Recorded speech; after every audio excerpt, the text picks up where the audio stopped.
All right, fam. I know it's been a while since I dropped the video. Every time I get on here, I'm probably gonna say it's been a while since I dropped the video.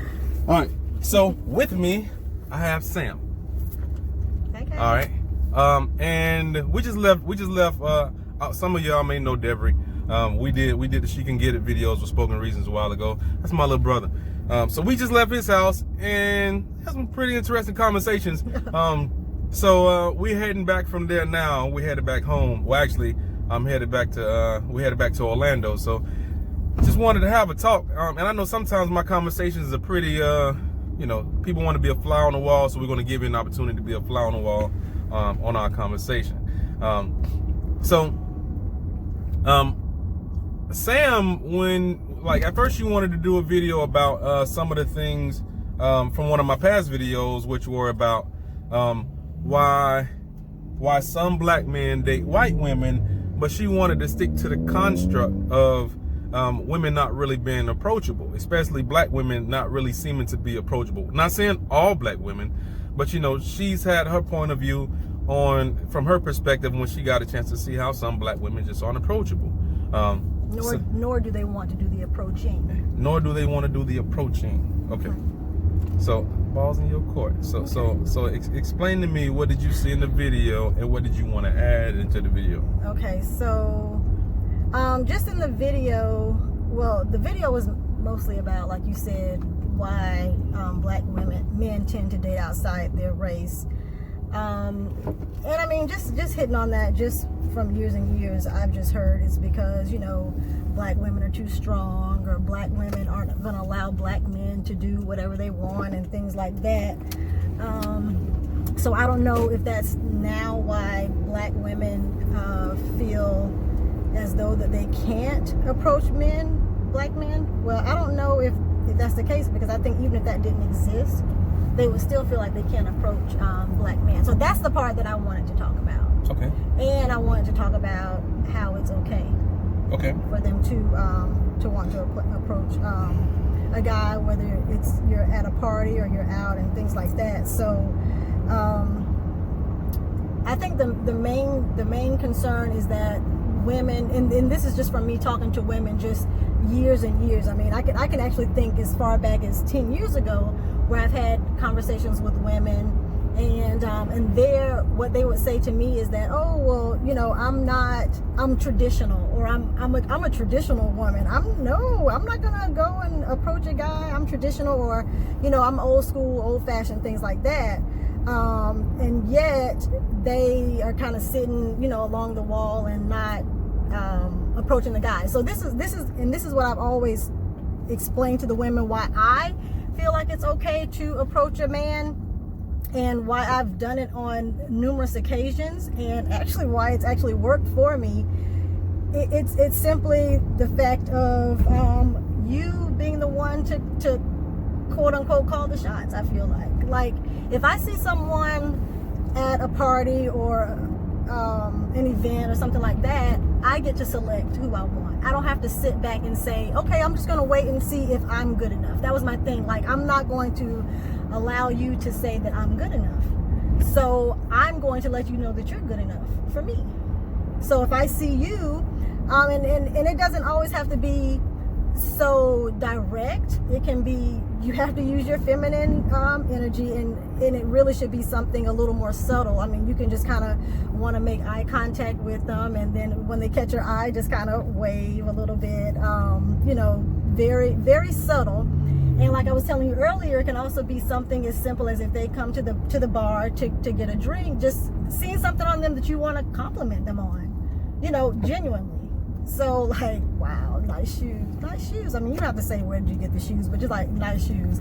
Love the shoes, love the pants, love the shirt, love everything, something like that. So, I mean, and it really is just, it's fun. I mean, it's fun to do that. I mean, we put on makeup, we get our hair done, we get all dolled up, and to do what? To just sit and wait for someone to come to us. So I feel like if I go through all of that, I'm going to have a good time. And yeah. So what do you think about that? So how do you feel, because I was asking you earlier, how do you feel about a woman approaching you? I don't mind. It doesn't put me on the defense. It kind of shows that they have a sense of what they're looking for and what they want, versus being confused and not being sure. It definitely pushes you to another space where you begin to realize that they're confident, right? And that confidence, as long as they can control that thin line between confidence and, between being confident, cocky, and having an extreme ego. I mean, it works. It's fine. Wait, confident, cocky, and having an extreme ego? Yeah. What does that look like? Well, having an extreme ego? Yeah. Like, who are you to turn me down? or they hit you, or they hit you with a, girl, he gay.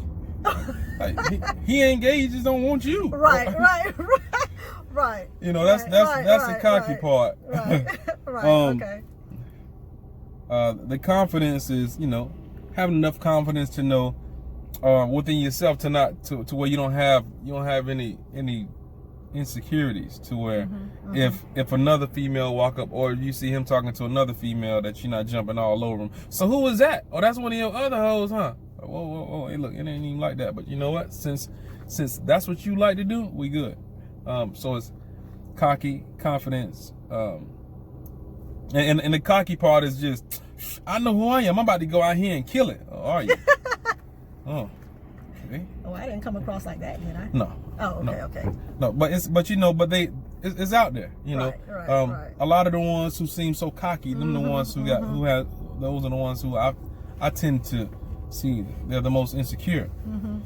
But yeah, just if a female, and it does, and because a lot of guys don't like being turned down either.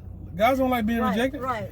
And I'm glad you made that point, because that's one of the ways that we can sort of open the playing field and let you know that it is okay to approach us.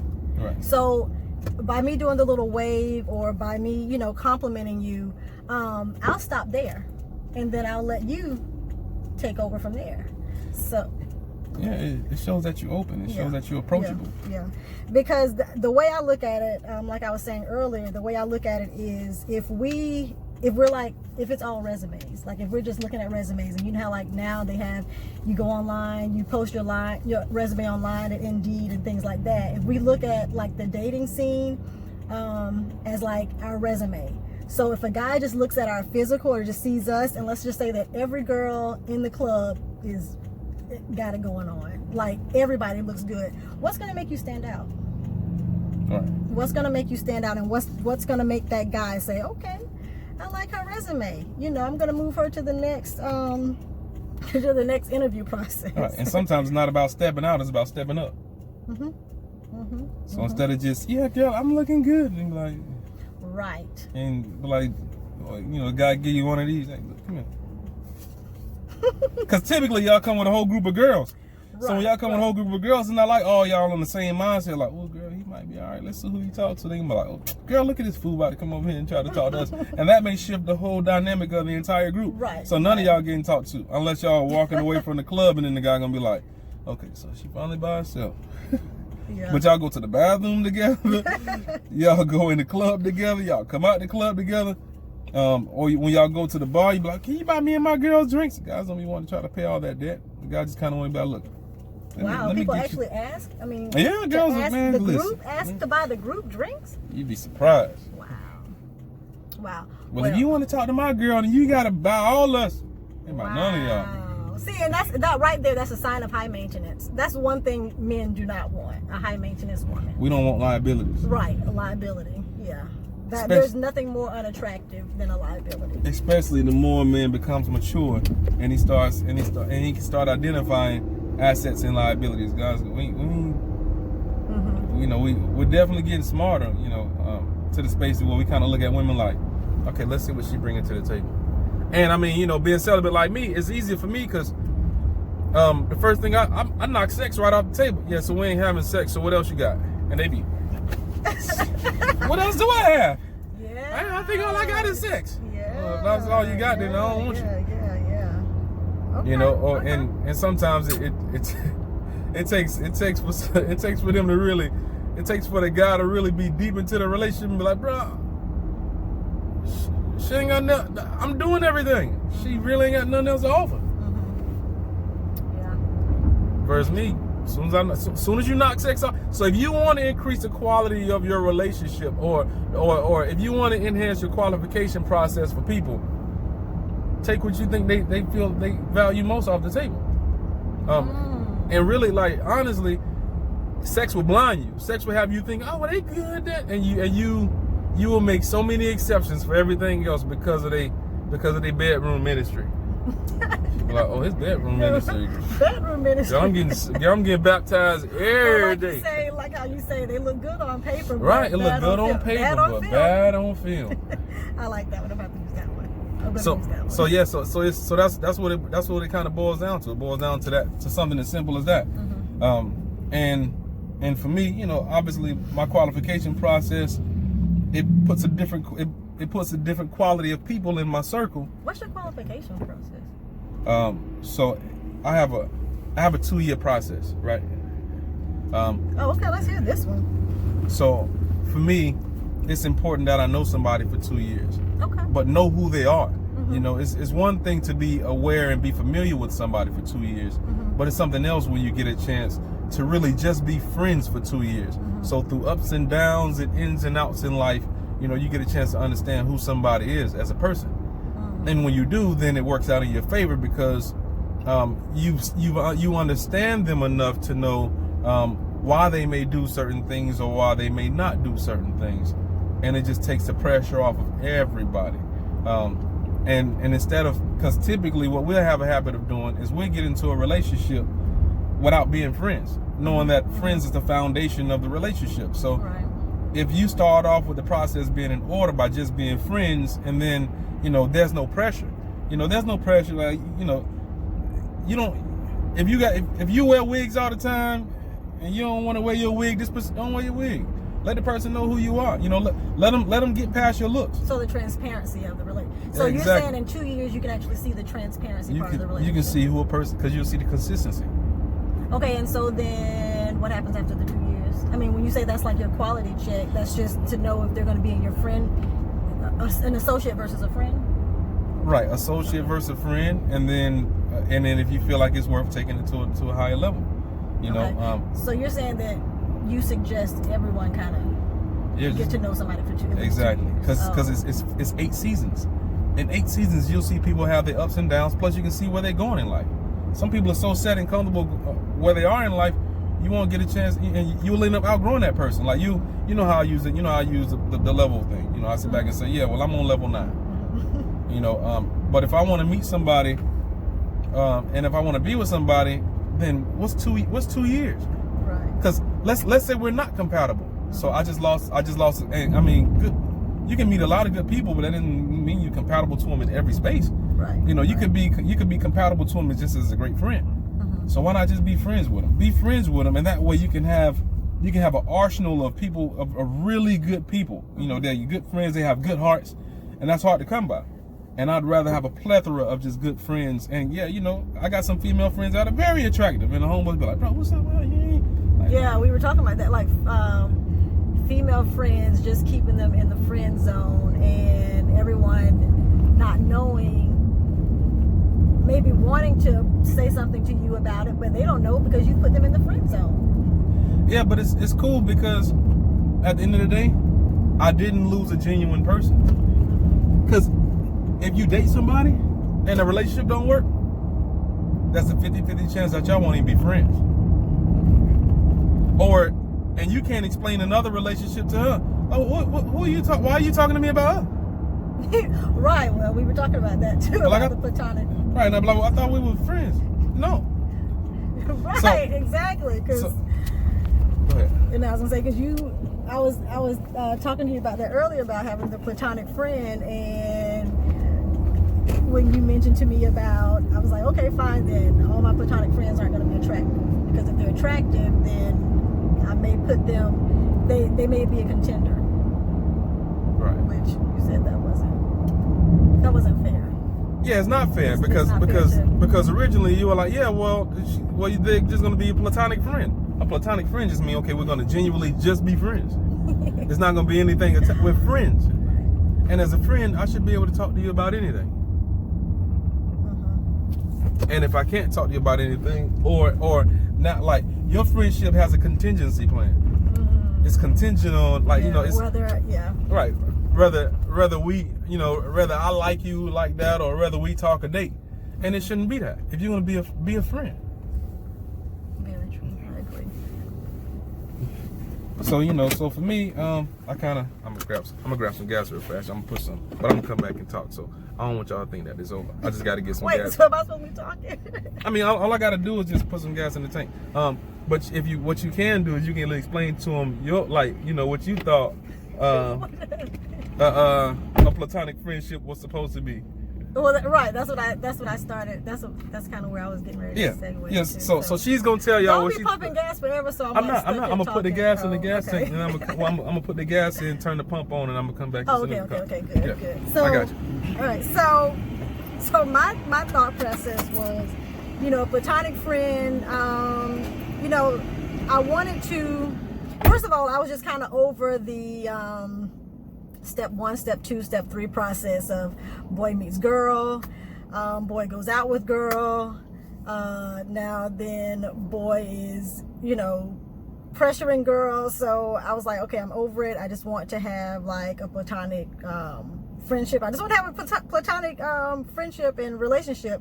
But what I was explaining to Mike was that, this is really odd that I feel like I'm talking to myself, but what I was explaining to Mike was that I wanted to have the platonic friend, but I wanted it to be just in case, you know, I decided that, okay, now I may want a little bit more. So I was like, I want the platonic friend to be attractive, and I didn't think there was anything wrong with that. But Mike was basically saying that that's not fair to the guy. If I'm supposed to be an actual friend, a true friend, then that's actually what I needed to do.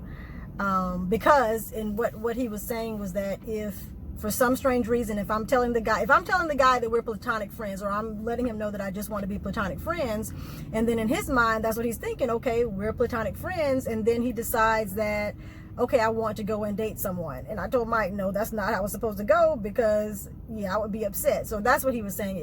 It wasn't fair for me to, you know, put contingencies on the friendship. If we're friends, then we need to be genuine friends. So I was like, okay, fine. So I'll just have a platonic friend. It doesn't matter what they look like. I mean, like he said, a friend is, you know, a friend. They should be a true and genuine friend. So so from there, we actually started talking about you know, if that was truly the journey I wanted to take, because if that was truly the journey that I wanted to take, then that meant that I still may fall back into that same rut, if you will, that same rut of phase 1, phase 2, phase 3. He's finally getting back into the car.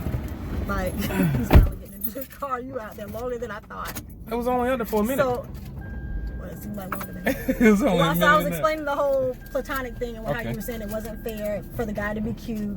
And I didn't say it wasn't fair for the guy to be cute. It wasn't fair for me to choose a guy that was cute. That's not what wasn't fair either. And I also explained to them that if he decided to go on, if I was telling him that we were just platonic, and then if he decided to go and date someone else, I don't have a reason to be mad. Right, you shouldn't. I have no right to be mad. Because y'all friends. Friends. Basically, she decided to hide the idea. She decided to hide her agenda. She had a hidden agenda in this platonic friendship versus really just being friends. Because, we're going to be platonic friends. Okay, we platonic friends. And then like, let's say the guy ended up telling her, you know, the little chick the other day.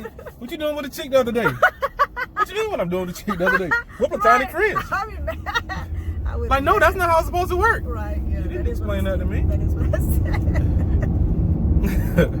So that's the situation. So that's what she didn't like.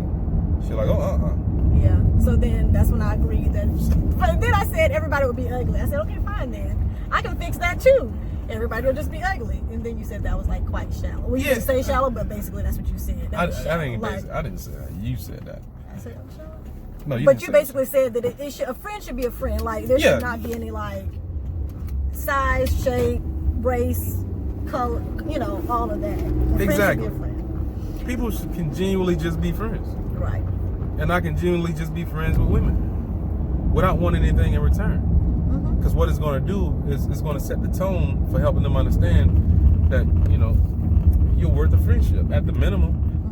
You shouldn't always feel like you have to depend, like you got to give something because the guy changes your tires, or, you need something done in your house. You ain't got to give up none. You ain't got to open up your cookie jar for that. Keep your cookies. Right. Keep all your cookies in there. Keep the wraps on them. You got friends for that. Right. So that's why I was like, I'm just gonna I don't even have to focus on that now because I just have you now. Because it's so much easier. Because I was stressing. I was stressing what is this gonna look like? Right. What does that even look like? So it was just it's like you're already at the place where I want to be, so I'll just be content right now. So where is it that you want to be? Where am I at that you want to be?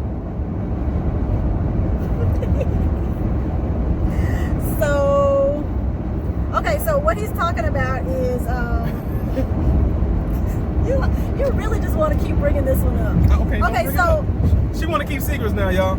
Okay, so it went from, I said, so the Platonic thing was out the window. Okay, I get that because I was saying, this is what I was saying when you were pumping the gas, that the Platonic thing was out the window because it still would have put me back into step 1, step 2, step 3. It still would put me back into that same rut that I was actually trying to get out of. So actually, after we kind of discussed and I came to the realization that me saying I wanted to be Platonic was totally different than you being celibate. Right. That's when I was like, okay, so the celibacy journey is one that I want to, explore. Right. But the reason I was uncomfortable talking about it is because, in all honesty, when you're starting something new, especially something, because, a lot of times things can be kind of trend, like a trend. It is trending now. Is the celibacy movement trending? And everybody just wants to be celibate now, like you were saying, and then 2 months later, I'm not celibate anymore because I found that guy. Mm-hmm. So that was one of the main reasons I didn't really want to discuss it. But hey, it is what it is. People will put you under a microscope, and people that you, like we were discussing earlier, people that you would think should celebrate with you are actually kind of like, what? That's what you want to do? Oh, okay. They're not saying, wow, that's neat. Wow, I should try that. Wow, it's like, oh, okay. Good luck to you. So that's where I am now. I fought, I didn't fight the celibacy. I fought the other part of the celibacy. But the other part of the component of if you're married or if you aren't married, or if you were married before, rather. So there's still some things that it's a culture shock. That's what he was explaining to me. It's a culture shock. So let's just say right now I'm still kind of She said she's mad at me because of it. It's a culture shock. I'm still kind of in shock a little bit with the do's and don'ts. Like I said, especially if you were married before and then now you want to be celibate. What does that look like down the road for you versus someone who's never been married before and now you're celibate? It's a totally different outcome down the road if you want to eventually be in a relationship. So that's the part that I'm kind of still wrapping my brain around. But like Mike said, you never know, you might write a book. That really made me feel so much better. You never know, you might write a book and help other women who are in your same situation. Yeah, I felt really good about that one. So listen. Relationships come on different levels. All right. But the example I gave her was marriage, because marriage is four types of marriage. It's 4 levels of marriage. The first level of marriage is just paperwork. It's just when you sign documents. Give you an example. T-Mobile and Sprint, they have a contract on paper. But that paperwork is a marriage. So but it's solely on paper. If things don't go right on paper, then that's it. They're done. That's it. You can tear it up. You can tear that marriage up. It's a low-level marriage. But when it comes down to people, then the next level is going to be physical marriage. When you have sex with somebody, 2 become 1. That's a marriage. And their relationship could solely be based off of sex. And then the next level of marriage is going to be mental marriage, which means that you have the same thought process. You know, y'all have one goal, one purpose, one vision. You know, you all striving. You know, the both parties are striving towards one thing. The word divorce, it means die means two, divorce means vision and force. So when two people don't have the same vision and the same and they're going the same direction, sometimes people get married and they're never going the same direction. They didn't even have, like, you know, as life partners, they didn't have the same journey, and their journey wasn't even in alignment. One person thought they wanted to go here, and then the other person thought they wanted to go there. So they end up splitting up because one person either leveled up to the next level, and that divorce is really called a breakup.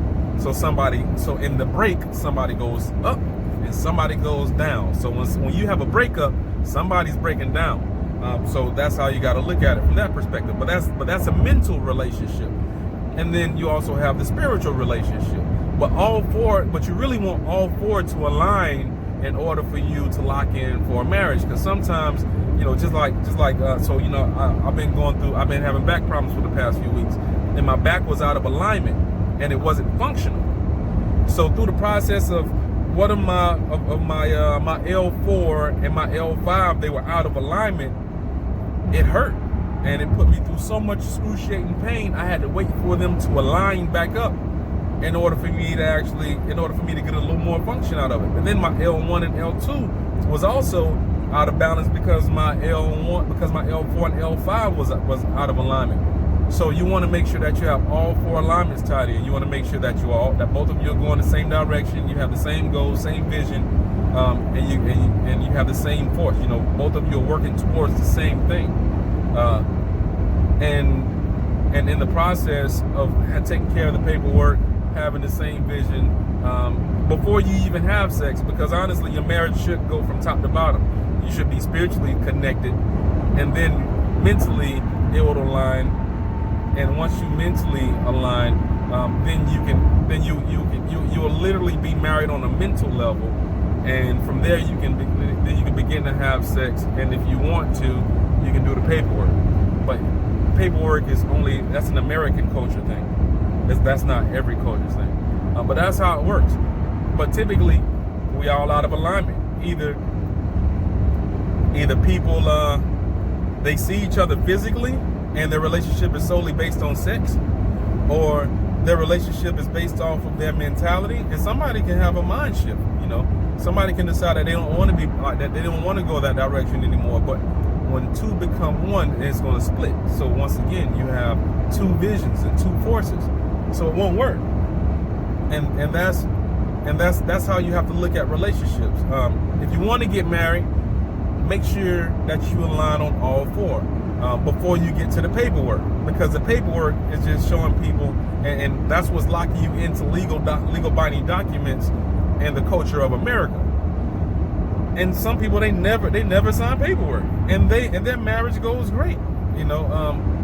So it's just the levels to it. And for me, I know that when it comes down to most relationships, I would rather have relationships, aka friendships, to where we can support each other, going all the same direction, and be on the same path, and grow and learn and develop from each other.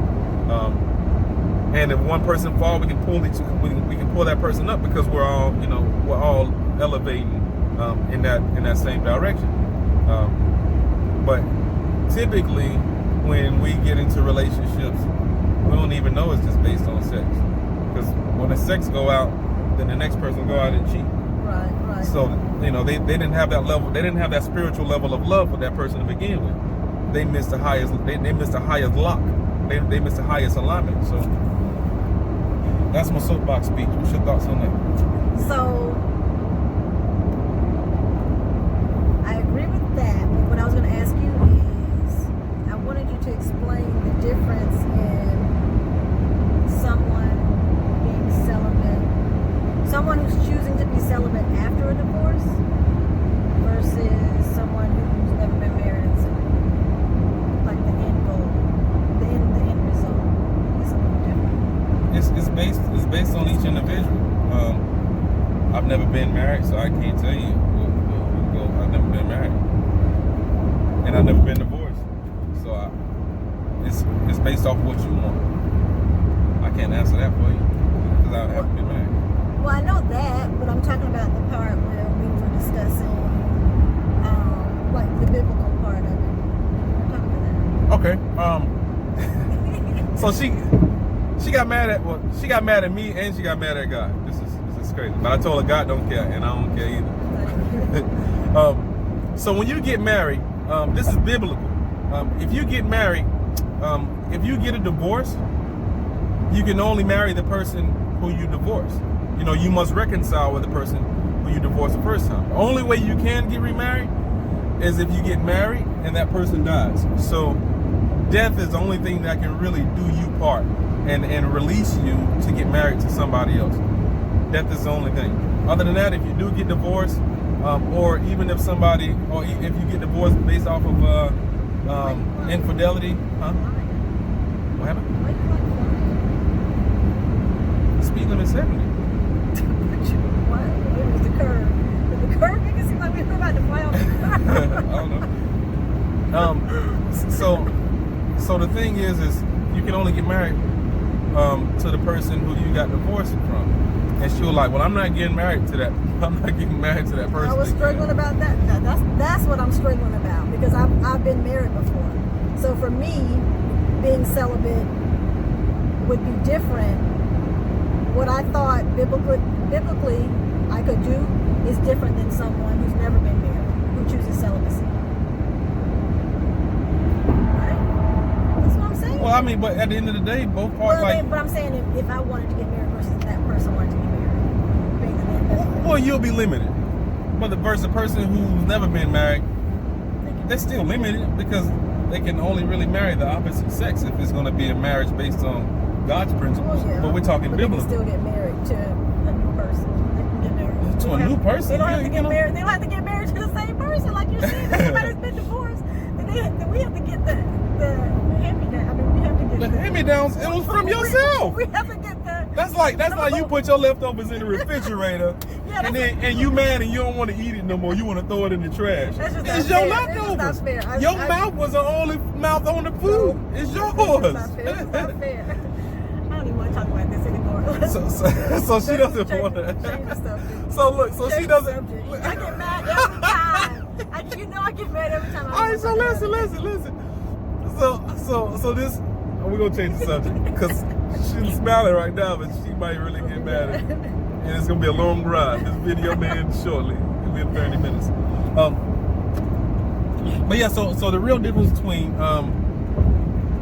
somebody that's celibate that's never been married and somebody that's celibate and that's been married, you still want to be like, it's not like once you get a divorce that you lost your potential. You still have potential. Right. So you still want to protect your potential at the end of the day.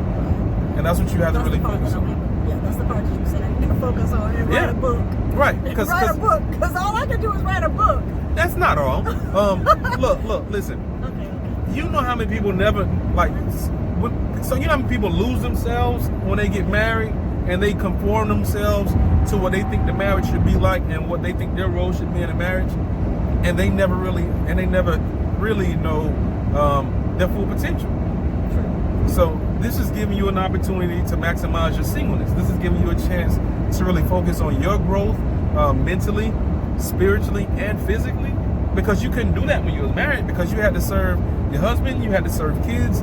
So it's still opening you up. So instead of you feeling like you have to keep pleasing a man, you can just focus on you. Right. And as you begin to focus on you, you can learn so much and you can grow so much.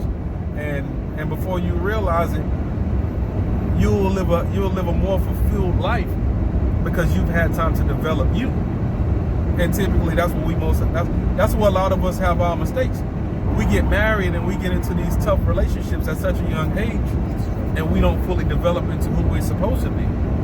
So whether you got married or not, it doesn't decrease your purpose in life. You probably haven't even tapped into the purpose of your life. Sometimes marriages can be a distraction from that. But once you start living in your purpose and you know who you are, then as you continue to live life, you'll be like, well, at least I'm married to success and I'm married to purpose. And sometimes it's a lot better to be married to success and purpose than it is to be married to somebody that you're gonna that's gonna give you more headaches and burdens than anything. And you get to build your relationship with God first, which it should be the first thing that you do. Because the more you build your relationship with God, then the more you will learn about yourself. And that's really, so for me, that's what helps me out so much, is the fact that I have the time to focus and learn and grow me. So when make sure you know who you are. Yeah, you better know who you are. You better know who you are. Because if you don't, if he asks who you are, and you don't know. No, I know you're not. I know. No, you don't. No, you're not. Yeah, but I get it. And they were like, yes, I am. No, that's not who you are. I'm a mom. That's a role. You were who you were before you were ever a mom. Well, I'm a teacher. You were who you were before you was ever a teacher. You're a teacher. Like, being a teacher is just it's a career choice. Who you are is who you are no matter what. I've learned who I am because I went back to my manufacturer. And the reason why I seem like I'm so wholesome is because I haven't had to distribute bits and pieces of me in different relationships. I was able to stay whole and complete and grow and learn from who I am. Then once I began to know who I am, I knew my limits and I knew what I was compatible with and what I wasn't compatible with. I'm not compatible with people telling me what to do every day. That's why any job I get, I don't need people to be telling me what to do. Let me know what I need to do. What's the process? Okay, I got it. I move more like an eagle. Let me fly. I'm good with being alone because my standards are already high. I don't need to be bothered with all that. I don't need nobody to micromanage me. I'ma quit. I'ma quit and have you do the job. Well, if you just do it this way, listen, man, ain't got all the time. You should have put that in the training package. If you want to leave me alone. But I'm just saying, if you, okay, you know what? You got it. What you mean you got it? I quit. So I mean, but it's things like that. Like you have to know your limits, so that way you can get through life easy. Life isn't designed to be stressful. And I think I was giving you the quote from Miles Monroe before: "When purpose is unknown, abuse is inevitable." Most of us, we're abusing our life because we don't know who we are. We don't know our purpose. Right. And that's why so many people are looking so old and they so young. They're stressing out over jobs. Like, look, man, that's not who you're supposed to be. You know how much stress it would be on an eagle if the only way an eagle can fish, if he had a deep sea fish? That would kill it. That would put so much stress on the eagle. It's not designed to do that. It's not designed to go deep sea fishing. That's not the goal of an eagle. But if you're a dolphin, you're going to think you're so much better than the eagle because the eagle is really just out of its purpose. It's not his lane. It's not designed for that. Right. So find out who you are. Find out what you're designed to do. Be that first.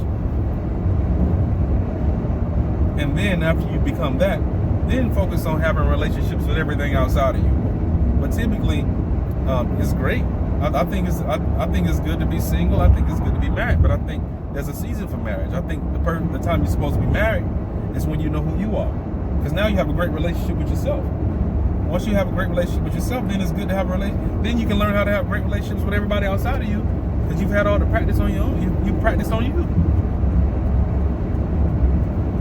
And that's where most people have hiccups. That's why you hear people saying, I need to find myself. Because they literally lost themselves. They're like, I don't know who I am anymore. Yeah. Marriage will do that sometimes. Right, unless you know who you are. And even in your marriage, it's two entities that become one, but you still have to sustain your same character traits. Because that's what makes the marriage work to begin with. Right. So yeah, so I mean, being single ain't a bad thing. Getting divorced really isn't a bad thing. Sometimes you needed to get out of that relationship so you can breathe and work on you. And who knows? Maybe y'all may reconcile. Maybe don't say that. Maybe he needed to grow. Saying that. Speaking in general. Oh, in general. In general. Okay. But yeah, y'all. So that's the conversation.